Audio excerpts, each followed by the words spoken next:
الصلاۃ والسلام علیک یا نبی اللہ وعلی آلک واصحابک یا نور اللہ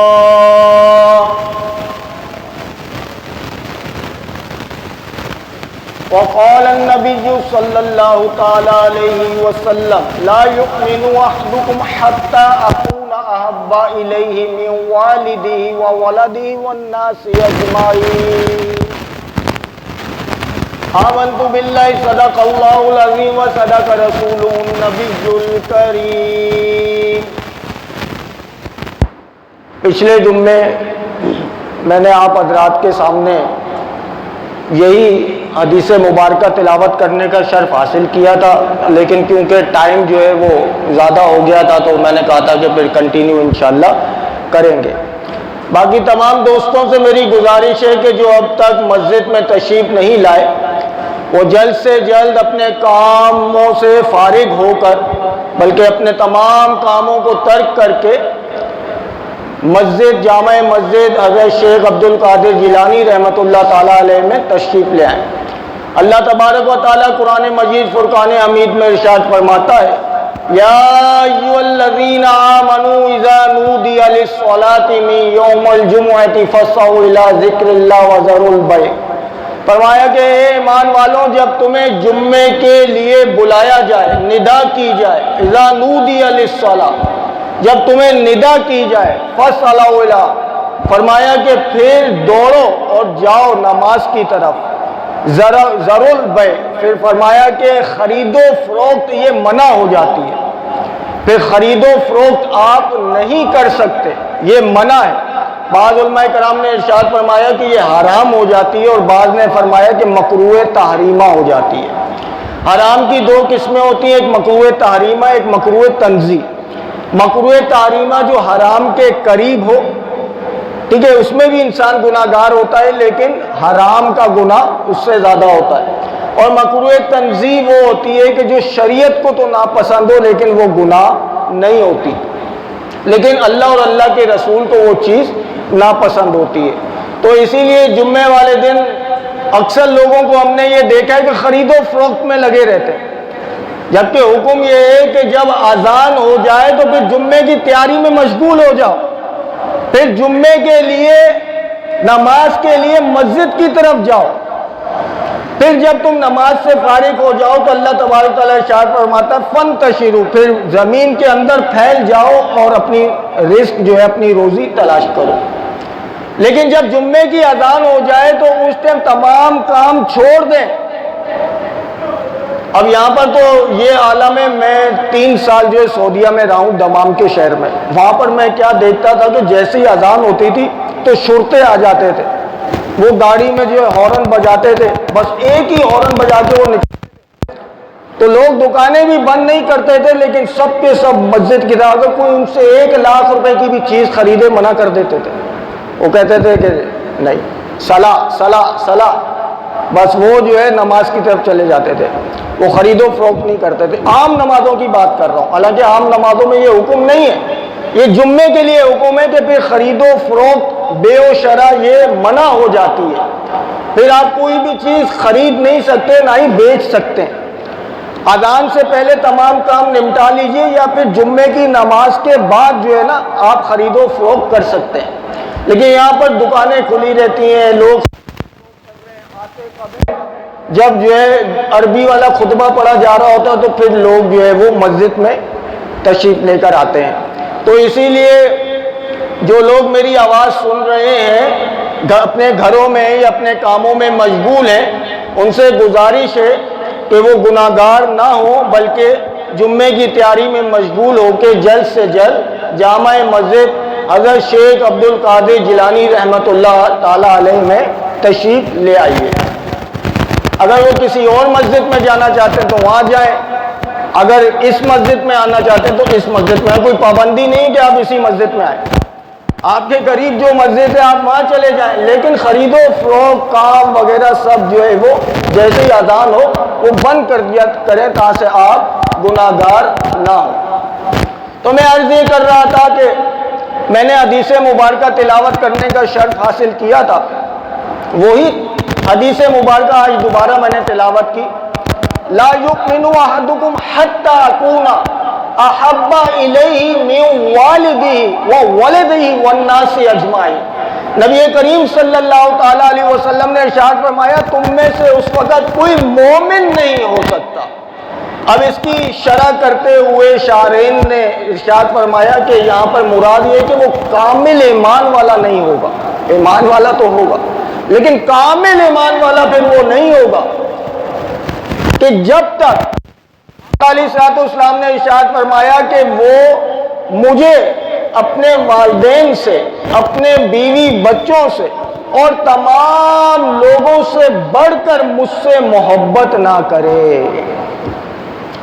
اب نبی کریم صلی اللہ تعالیٰ علیہ وسلم کو اللہ تبارک و تعالیٰ نے بنایا ہی ایسا ہے کہ جو دیکھتا ہے محبت کرنے پر مجبور ہو جاتا ہے، جو دیکھتا ہے پیار کرنے پر مجبور ہو جاتا ہے۔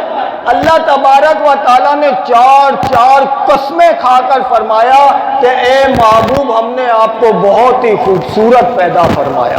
فرمایا وَالتِّينِ وَالزَّيْتُونِ وَطُورِ سِينِينَ وَهَذَا الْبَلَدِ لَقَدْ خَلَقْنَا الْإِنسَانَ فِي أَحْسَنِ تَقْوِيمٍ۔ وَالتِّينِ، تین کی قسم، وَطُورِ سِينِينَ، اور اس مقام کی قسم کہ جہاں حضرت موسیٰ علیہ السلام آ کر مجھ سے ہم کلام ہوتے تھے۔ وَالتِّينِ وَالزَّيْتُونِ وَطُورِ سِينِينَ، حضرت ابراہیم علیہ السلام کے شہر کی قسم۔ یہاں سے تمام شہروں کی اللہ تبارک و تعالیٰ نے چار قسمیں ارشاد فرمائی۔ اگر اللہ تبارک و تعالیٰ ویسے ہی کہہ دیتا تو کون نہ مانتا، لیکن پھر بھی اللہ تبارک و تعالیٰ کے جہاں محبوب کی بات آتی ہے وہاں پر وہ یا تو تاکید لے کر آتا ہے، جیسے درود پڑھنے کی بات آئی تو فرمایا کہ ان اللہ، ان حرف تحقیق ہے کہ بے شک، تحقیق کے ساتھ فرماتا ہے۔ جب اپنے ولیوں کا ذکر کرتا ہے تو فرماتا ہے الا ان اولیاء اللہ، الا خبردار سنو، بے شک اللہ کے ولیوں پر نہ کوئی خوف ہے نہ ہی وہ غمگین ہوں گے۔ جب وہ اپنے محبوب کا ذکر فرماتا ہے تو اسی کے ساتھ ذکر فرماتا ہے۔ تو چار قسمیں کھانے کے بعد اللہ ارشاد فرماتا ہے کہ لَقَدْ خَلَقْنَا الْإِنسَانَ فِي أَحْسَنِ تَقْوِيمٍ۔ اس انسان سے مراد مفسرین ارشاد فرماتے ہیں کہ حضرت محمد مصطفیٰ صلی اللہ تعالیٰ علیہ وسلم ہے۔ فرمایا کہ بے شک ہم نے آپ کو بہت ہی خوبصورت پیدا فرمایا۔ حضرت ابو ہریرہ رضی اللہ تعالیٰ عنہ ارشاد فرماتے ہیں کہ ایک مرتبہ جب میں اپنے حجرے سے نکلا تو میں نے دیکھا کہ نبی کریم صلی اللہ تعالیٰ علیہ وسلم نے لال دھاری دار جبہ پہنا ہوا تھا اور لال دھاری دار جو ہے امامہ باندھا ہوا تھا۔ فرماتے ہیں کہ میں کبھی چاند کو دیکھتا، کبھی سرکار کے چہرے کو دیکھتا، خدا کی قسم چاند سے زیادہ میرے سرکار خوبصورت لگ رہے تھے۔ اور صحابہ کرام ارشاد فرماتے ہیں کہ ہم نبی کریم صلی اللہ تعالیٰ علیہ وسلم کے چہرے کے اندر سورج کی کرنوں کو دیکھ لیا کرتے تھے، سورج کے اور چاند کے عکس کو دیکھ لیا کرتے تھے۔ یعنی آقا علیہ الصلوۃ والسلام کو اللہ تبارک و تعالیٰ نے اتنا خوبصورت پیدا فرمایا کہ پھر محبت نہ کرنے کی کوئی وجہ ہی نہیں رہ جاتی۔ تو اسی لیے میں نے عرض یہ کیا تھا کہ جب حضرت بی بی آمنہ رضی اللہ تعالی عنہ کا انتقال ہو گیا تو پھر آپ کے دادا نے آپ کی پرورش کی۔ آپ کے دادا کے بعد ابو طالب جو کہ آپ کے چچا تھے انہوں نے آپ کی پرورش کا حق ادا کیا۔ ابو طالب سے آپ پوچھیں، حدیثیں موجود ہیں، ابو طالب ارشاد فرماتے ہیں کہ وہ زیادہ کثیر العیال تھے، یعنی ان کے بچے زیادہ تھے اور غربت کا عالم تھا۔ تو ابو طالب کے گھر میں جب دسترخوان لگا کرتا تو ابو طالب اپنے بچوں کو کہتے کہ بیٹا ابھی دسترخوان پر نہ بیٹھنا کہ جب تک محمد نہ آ جائیں۔ تو بچے کہتے کہ ابا جان وہ تو ہم سے بڑے ہیں، پھر ان کا انتظار ہم کیوں کریں؟ فرمایا کہ بیٹا بات دراصل یہ ہے کہ کھانا کم ہے اور افراد زیادہ ہیں، لیکن جب محمد کھانے پر بیٹھتے ہیں، دسترخوان پر بیٹھتے ہیں تو کھانا کم نہیں ہوتا، یعنی برکت ہو جاتی ہے۔ در حقیقت ابو طالب آقا علیہ الصلوۃ والسلام کر رہے ہیں، لیکن اگر غور کیا جائے تو آقا علیہ الصلوۃ والسلام ابو طالب کے پورے گھر کو کھلا رہے ہیں۔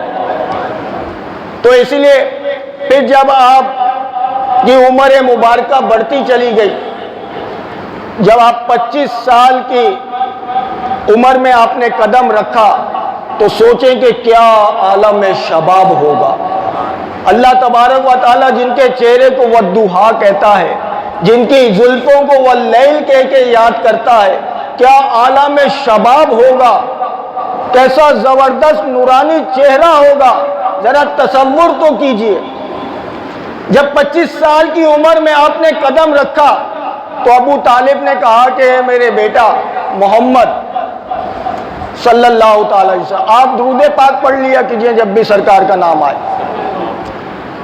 کہ کوئی کاروبار وغیرہ کرتے ہیں، کوئی کاروبار کا سلسلہ بنائے، کیونکہ حالات ایسے ہیں مکہ میں۔ تو آقا علیہ الصلوۃ والسلام نے ارشاد فرمایا کہ ٹھیک ہے چچا جان کچھ دیکھتے ہیں۔ اتنے میں حضرت خدیجہ الکبریٰ رضی اللہ تعالی عنہا جو مکہ میں سب سے زیادہ مالدار تھی، آپ سے زیادہ مالدار مکے میں کوئی بھی نہیں تھا، اور حضرت خدیجہ پورے مکہ کے اندر اپنی طہارت میں مشہور تھی، کیونکہ نبی کی بیوی جو ہونا تھا، تو اس لیے پورے مکہ میں آپ سے زیادہ پاکیزگی اور طہارت کسی کی نہیں، مشہور تھیں آپ اس میں، اور بہت زیادہ مالدار تھی۔ آپ کا جب مال جاتا، قافلہ جاتا، تو یہ مکہ والے تھے، اس میں بہت سے اوباش قسم کے لوگ بھی تھے، تو یہ حضرت خدیجہ بیوہ تھی، چونکہ اکیلی تھی، کوئی ان کے ساتھ نہیں تھا، تو ان کا مال لوٹ لیا کرتے تھے مکہ والے، ان کے قافلے لوٹ لیا کرتے تھے۔ تو انہوں نے اپنی خادمہ نفیسہ، کسی نے نفیسہ نام بھی رکھا ہے، کسی نے جو ہے نفیسہ بھی لکھا ہے، تو نفیسہ کہہ دیتے ہیں، اس کو کہا کہ جاؤ ابو طالب کو بلا کے لاؤ جو مکہ کا سردار ہے، میں اس سے بات کروں۔ ابو طالب کو جب بلایا گیا، ابو طالب آئے تو حضرت خدیجہ الکبریٰ رضی اللہ تعالی عنہ نے ارشاد فرمایا کہ اے ابو طالب، تمہارے سردار ہونے کا کیا فائدہ، میرا مال تو لوگ لوٹ کے لے جاتے ہیں، میں کہاں جاؤں، کس کو کہوں، کس کے آگے فریاد کروں، تو تم کوئی ایسا انتظام کر دو کہ میرا جو مال ہے وہ محفوظ طریقے سے مجھ تک پہنچ جایا کرے۔ تو ابو طالب نے کہا کہ ٹھیک ہے میں کچھ کرتا ہوں۔ اب ابو طالب کی حکمت دیکھیے، ابو طالب آئے اور تمام مکیوں کو جمع کیا اور فرمایا کہ میں یہ سوچتا ہوں کہ تم سب خدیجہ کے پارٹنر بن جاؤ۔ تو مکہ والوں نے کہا کہ ابو طالب کیوں مذاق کرتے ہو، یہ بات تو ویسے ہوگی ہمارے پاس کھانے کے لیے نہیں ہے، ایک وقت کا پکاتے ہیں، دوسرے وقت کی فکر ہوتی ہے، اور تم کہتے ہو کہ خدیجہ کے پارٹنر بن جاؤ، کیونکہ بہت زیادہ مالدار تھی۔ جیسے کسی میرے جیسے بندے کو کوئی کہے کہ فلانے فیکٹری یا کسی کے یہ پارٹنر بن جاؤ، بولوں گا میرے پاس تو کھانے کے نہیں ہے بھائی، میں کیسے اس کا پارٹنر بن۔ انہوں نے بھی یہی کہا کہ ابو طالب کیوں ہماری غربت کا مذاق اڑا رہے ہو۔ ابو طالب نے کہا کہ بھائی میں کب کہہ رہا ہوں کہ تم یہ سارے کا سارا اپنا مال لگا دو یا اپنا گھر بار بیچ کے جو ہے وہ پارٹنر بن جاؤ۔ بھائی تمہارے پاس ایک بکری ہے نا، مثال کے طور پر انہوں نے یوں سمجھایا کہ تمہارے پاس ایک بکری ہے، ایک بکری لگاؤ، منافع آئے گا تو 2 لے لینا، جس کے بعد 2 ہیں وہ 2 بکریاں لگائے، منافع آئے گا تو 4 لے لینا۔ یوں ابو طالب نے ان کا ذہن بنایا، تو ان کی بات سمجھ میں آئی، انہوں نے بولا کہ ٹھیک ہے ابو طالب اگر تم کہتے ہو اور ایسے تو ہمیں فائدہ بھی ہوگا، ٹھیک ہے ہم جو ہے پارٹنر بن جاتے ہیں۔ اب جب یہ سارے حضرت خدیجہ کے پارٹنر بن گئے نا، اب کیا ہوا کہ وہی لوگ جو مال کو لوٹ لیا کرتے تھے اب نیزے اٹھا کے کھڑے ہو گئے کہ اپنا مال آ رہا ہے، کوئی آنکھ اٹھا کر نہ دیکھے۔ پہلے یہی لوگ مال کو لوٹ لیا کرتے تھے، اب کیا کہ اپنا مال آ رہا ہے، اب اس کی حفاظت کرنے لگ گئے۔ اب جب یہ تمام کام ہو گئے تو حضرت خدیجہ بھی جو ہے وہ بہت زیادہ خوش ہو گئی کہ میرے مال کو جو ہے محفوظ کر دیا۔ اب حضرت خدیجہ نے دوسرا اسٹیپ لیا، فرمایا کہ اے ابو طالب، مکہ میں تو تم نے میرے مال کو محفوظ کر دیا، لیکن میرا مال تو یمن بھی جاتا ہے، دیگر شہروں میں بھی جاتا ہے، وہاں پر بھی لوگ جو ہے میرے مال کو لوٹ لیتے ہیں، تو ایسا کرو کہ تم وہاں پر بھی میرے مال کی کوئی حفاظت کا بندوبست کرو۔ تو ابو طالب نے کہا کہ بات دراصل یہ ہے کہ میں اب بوڑھا ہو چکا ہوں، میں تمہارے مال کے ساتھ یمن نہیں جا سکتا، مصر نہیں جا سکتا، اتنے دور دور میں نہیں جا سکتا، تو مکہ میں تو میں نے کر دیا۔ تو حضرت خدیجہ کہتی ہیں کہ ابو طالب، میں نے سنا ہے کہ تمہارا ایک بھتیجا ہے جس کا نام محمد ہے، ابھی تک دیکھا نہیں ہے، صرف سنا ہے۔ توجہ میری جانب رکھیے گا ذرا، اب جو موضوع آ رہا ہے میں نے تمہید باندھ دی، اب جو موضوع آ رہا ہے اس کو مس مت کیجئے گا ورنہ مزہ نہیں آئے گا۔ تو کہتے ہیں ابو طالب، میں نے سنا ہے کہ تمہارا ایک بھتیجا ہے جس کا نام محمد، وہ بڑا صادق اور امین ہے، تو تم اپنا نائب بنا کر اس کو کیوں نہیں مال دے کر بھیجتے؟ تو ابو طالب نے کہا کہ ٹھیک ہے میں بات کروں گا اس سے۔ تو جب ابو طالب آقا علیہ الصلوۃ والسلام کے پاس پہنچے اور ان سے بات کی، کہا کہ دیکھو بیٹا، ابھی 2-3 دن پہلے میں یہ بات کر رہا تھا کہ کوئی کاروبار کا سلسلہ کریں، تو اللہ تبارک و تعالیٰ نے بندوبست کر دیا ہے، تو خدیجہ جو ہے اس کے مال کو لے کر آپ نے جانا ہے۔ پہلے تو آقا علیہ الصلوۃ والسلام نے منع کر دیا، لیکن جب ابو طالب نے کہا کہ وہ بیوہ ہے اور اس کے مال کو لوگ لوٹ لیتے ہیں، تو آپ کو معلوم ہے کہ ہمارے نبی کریم صلی اللہ تعالیٰ علیہ وسلم بیواؤں یتیموں پر خاص کرم کیا کرتے تھے۔ تو آپ نے کہا کہ ٹھیک ہے چچا جان، یہ بات ہے تو میں ان کا مال لے کر چلا جاؤں گا۔ ابو طالب نے کہا کہ وہ فلاں محلے میں رہتی ہیں، تم چلے جاؤ اور جا کر ان سے شرائط اور وقت ذرا طے کر لو۔ ابھی تک نبی کریم صلی اللہ تعالیٰ علیہ وسلم ان کے محلے میں بھی نہیں گئے اور انہیں یہ بھی معلوم نہیں کہ وہ رہتی کہاں ہے۔ دیکھیں میں گفتگو اسی پہ کر رہا ہوں کہ آقا علیہ الصلوۃ والسلام کو اللہ تعالیٰ نے بنایا ہی ایسا ہے کہ جو دیکھتا ہے محبت کرنے پر مجبور ہو جاتا ہے۔ تو جب نبی کریم صلی اللہ تعالیٰ علیہ وسلم ابو طالب کے بتائے ہوئے ایڈریس پر پہنچے تو حضرت خدیجہ رضی اللہ تعالیٰ عنہ کا جو گھر تھا نا، مکہ میں ایسی سمت میں تھا کہ سورج نکلتا تھا تو اس کی کرنیں اندر نہیں آتی تھی، اور جب ڈوبتا تھا تو اس کی کرنیں گھر کے اندر نہیں آتی تھی، دروازے سے اندر نہیں۔ بعض مکان ایسے سمت میں ہوتے ہیں جنوب شمال میں کہ سورج نکلتا ہے تو اس کی شعاعیں گھر کے اندر نہیں آتی، اور جب ڈوبتا ہے تو بھی شعاعیں جو ہیں گھر کے اندر نہیں آتی۔ تو حضرت خدیجہ رضی اللہ تعالیٰ عنہ کا جو چہرہ تھا وہ دیوار کی طرف تھا اور پیٹھ جو تھی وہ دروازے کی طرف تھی۔ تو آقا علیہ الصلوۃ والسلام بتائے ہوئے ایڈریس پر جب پہنچے، جیسے ہی جا کر دروازے پر کھڑے ہوئے تو حضرت خدیجہ نے دیکھا کہ میری دیوار پر سورج کی کرنیں پڑی۔ فرماتی ہیں کہ سورج نکلتے ہوئے اور ڈوبتے ہوئے میرے گھر میں سورج کی کرنیں نہیں آتی، یہ آج مکہ میں کون سا سورج نکلا جس کی کرنیں میرے دروازے سے میری دیوار پہ پڑی؟ آپ کہتی ہیں جب میں پلٹ کے جب میں نے دیکھا تو سراپا حسن کو اپنے دروازے پر نظریں نیچے کیے ہوئے کھڑے پایا۔ تو میں نے کہا کہ آپ کون ہیں؟ فرمایا میرا نام محمد ہے، ابو طالب کا بھتیجا ہوں اور ابو طالب نے مجھے بھیجا ہے۔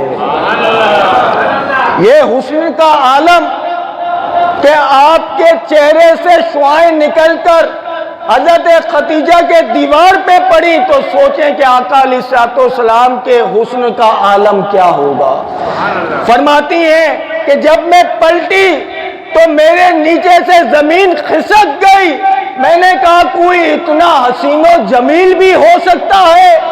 جو تاجر میرے پاس آتے تھے ان سے بڑھ کر شرائط طے کیا کرتی تھی، لیکن یہاں پر تو عالم یہ تھا کہ سرکار بولتے گئے اور میں مانتی گئی۔ وہ بولتے گئے ایسا ہوگا، میں نے کہا ٹھیک ہے، ایسا ہوگا، میں نے کہا ٹھیک ہے، بس اتنا کہ آپ میرا مال لے جائیں۔ یعنی یہ حسن کا عالم۔ تو آقا علیہ الصلوۃ والسلام نے ارشاد فرمایا کہ ٹھیک ہے، وقت طے ہو گیا، تمام چیزیں طے ہو گئی کہ ہم آپ کا مال لے کر چلے جائیں گے۔ وقت مناسب پر وہ وقت آ گیا تو حضرت خدیجہ نے اپنے رازدار غلام کو بلایا اور کہا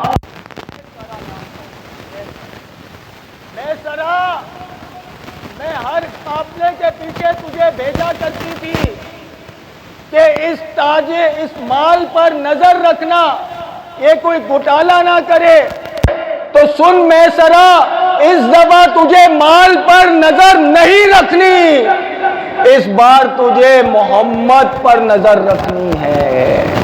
وہ اٹھے تو دیکھنا، وہ چلے تو دیکھنا، وہ بیٹھے تو دیکھنا، ان کے عیب کیا ہے، عیب بتانا مجھے آ کر۔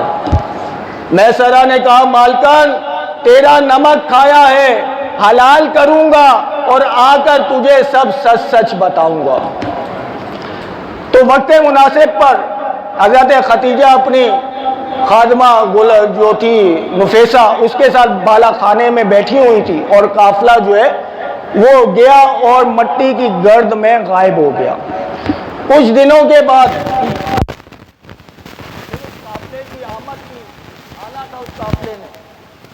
تو قاصد کی اطلاع کے مطابق حضرت خدیجہ اپنی کنیز جو غلام تھی نفیسہ، اس کے ساتھ بالا خانے میں بیٹھی ہوئی تھی تو مٹی کی گرد اٹھی گھوڑوں کے ٹاپوں سے اور پتہ چلا جی قافلہ آ رہا ہے۔ کہ جو میسرہ تھا وہ گھوڑا دوڑاتے ہوئے پہلے ہی آ گیا کہ جلدی جلدی خبر دوں گا تو مالکن خوش ہو کر انعام دے گی اور ممکن آزاد بھی کر دے۔ اچھا، ساری مٹی میں سب کا چہرہ چھپا ہوا تھا، گرد و غبار میں سب کا چہرہ چھپا ہوا تھا، فقط ایک چہرہ آقا علیہ الصلوۃ والسلام کا اس مٹی میں بھی چمک رہا تھا۔ تو نفیسہ آیا، کہتا ہے میسرہ مالکن آج جو قافلہ آ رہا ہے 10 گنا منافع لے کر آ رہا ہے۔ مالکن ایسا تاجر میں نے اپنی زندگی میں نہیں دیکھا۔ اچھا، یہ بھی میں بتا دوں آپ کو کہ اگر کسی کو کھنگالنا ہو نا تو اس کے ساتھ سفر کر کے دیکھیں، سفر میں بڑے بڑے پرہیزگاروں کے عیب کھلتے ہیں۔ آقا علیہ الصلوۃ والسلام نے ارشاد فرمایا کہ اگر کسی کو پہچاننا ہو کہ یہ کتنے پانی میں ہے، یا تو اس کے پڑوس میں رہ کر دیکھو، یا اس سے لین دین کر کے دیکھو، یا پھر اس کے ساتھ سفر کر کے دیکھو۔ اگر لین دین میں بھی چوکھا ہے اور پڑوس میں بھی چوکھا ہے تو سفر میں کچھ نہ کچھ کلیاں تو کھلتی ہیں نا۔ سفر کرنے والوں کے سفر کیسے ہوتے ہیں آپ کو معلوم ہے۔ تو میسرہ تو حضرت خدیجہ نے کہا کہ مجھے مال کی کوئی ضرورت نہیں، مال کا منافع تو ملے گا یہ مجھے معلوم ہے، تم مجھے یہ بتاؤ کہ تم نے محمد میں عیب کیا دیکھے، یہ بتاؤ۔ تو اب میسرہ گنواتا ہے اب ذرا دل کے کانوں سے سنیے کہ اس نے عیب کیا کیا گنوائے۔ میں سرا زبان یوں کھولتا ہے، کہتا ہے کہ مالکن جب وہ چلتا ہے تو بادل اس پر سایہ کرتا ہے، مالکن جب اس کا پسینہ نکلتا ہے تو اس میں سے خوشبو آتی ہے، مالکن اس کے جسم پر کبھی مکھی نہیں بیٹھتی، مالکن جب درخت کے نیچے بہت سارے لوگ ہوتے ہیں اور پھر سائے کے لیے کوئی جگہ خالی نہیں ہوتی، محمد آتے ہیں تو درخت کی ٹہنیاں آگے بڑھ کر ان پر سایہ کرتی ہیں۔ حضرت خدیجہ نے کہا مجھے ان کا عیب بتا، عیب۔ وہ فرماتے ہیں کہ مالکن وہ کبھی جھوٹ نہیں بولتے، مالکن چلچلاتی دھوپ میں ان کا سایہ زمین پر نہیں پڑتا۔ حضرت خدیجہ نے کہا مجھے ان کا عیب بتا، عیب۔ کہتا ہے کہ مالکن اللہ کی عزت کی قسم اگر تو میرے ایک ہاتھ پر سورج رکھ دے، ایک ہاتھ پر چاند رکھ دے تو میں یہی کہوں گا کہ اللہ تبارک و تعالیٰ نے انہیں بے عیب بنایا ہے۔ بھائی ایک نعرہ تو ہونا چاہیے، کون لگائے گا نعرہ؟ نعرہ تکبیر، نعرہ رسالت، لبیک یا رسول اللہ، لبیک لبیک لبیک۔ ہاتھ اٹھا کر بولیں، ہاتھ اٹھا کر لبیک کا نعرہ لگائیں، لبیک لبیک لبیک یا رسول اللہ، لبیک لبیک لبیک یا رسول اللہ۔ ہم تو ایسے نبی کے دیوانے ہیں۔ ٹائم چلا گیا نہیں تو میں آپ کو تھوڑا سا اور بتاتا اور گلا بھی بیٹھ گیا۔ اماں حلیمہ کہتی ہیں اچھا جو نبی کریم صلی اللہ تعالیٰ علیہ وسلم سے محبت کرتا ہے تو اللہ تبارک و تعالیٰ انہیں کیا کیا انعام عطا فرماتے ہیں۔ اللہ تبارک و تعالیٰ کسی کا احسان نہیں رکھتا، تو پھر حضرت خدیجہ نے کہا تھا کہ جاؤ میرے نکاح کی بات کرو، اور یوں آقا علیہ الصلوۃ والسلام کا نکاح ہوا کہ جو دیکھتا ہے فدا ہو جاتا ہے، جو دیکھتا ہے محبت کرنے پر مجبور ہو جاتا ہے، کیونکہ آقا علیہ الصلوۃ والسلام کو اللہ تعالیٰ نے بنایا ہی ایسا ہے۔ اب میری نگاہوں میں، میرا ساتھ دیں گے؟ اب میری نگاہ ججتا نہیں کوئی جیسے میرے سرکار ہیں، ایسا نہیں کوئی۔ سبحان اللہ۔ اماں حلیمہ سے آپ پوچھیں، اماں کہتی ہیں، آپ نے ربیع اول کے جلسے میں یہ سنا ہوگا، کہتی ہیں کہ جب میں اس بچے کے پاس آئی ہوں اور میں نے اس میں بہت سارے کمالات دیکھے، ان سے کستوری کی خوشبو آتی ہے، ان کے یہ فضائل، ان کے وہ فضائل، تو میں نے سوچا کہ میں اب مکہ تو آئی ہوں، کیوں نہ اس چھوٹے سے بچے کو حجر اسود کا بوسہ ہی دلوا دوں۔ امام کستلانی بہت بڑے امام اس واقعے کو لکھ رہے ہیں۔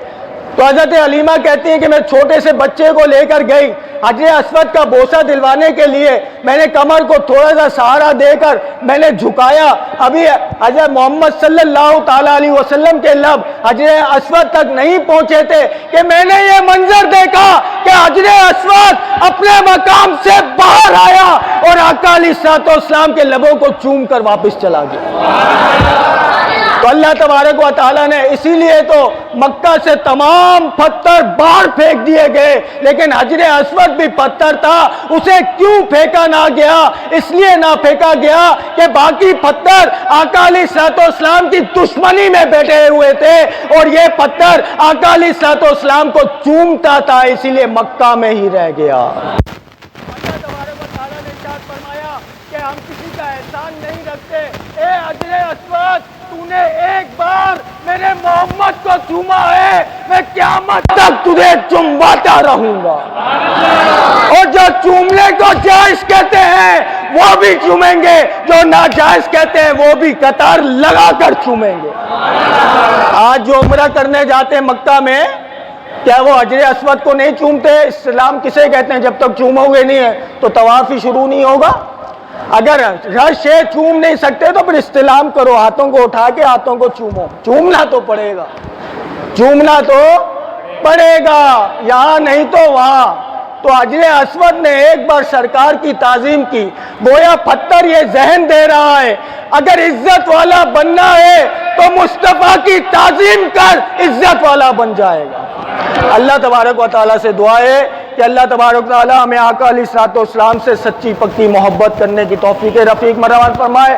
اللہ تبارک و تعالیٰ ہم تمام مسلمانوں کو 5 وقتہ نماز با جماعت ادا کرنے کی توفیق رفیق مرحمت فرمائے۔ جن حضرات نے سنتیں نہیں پڑھی وہ سنتیں ادا فرمائے۔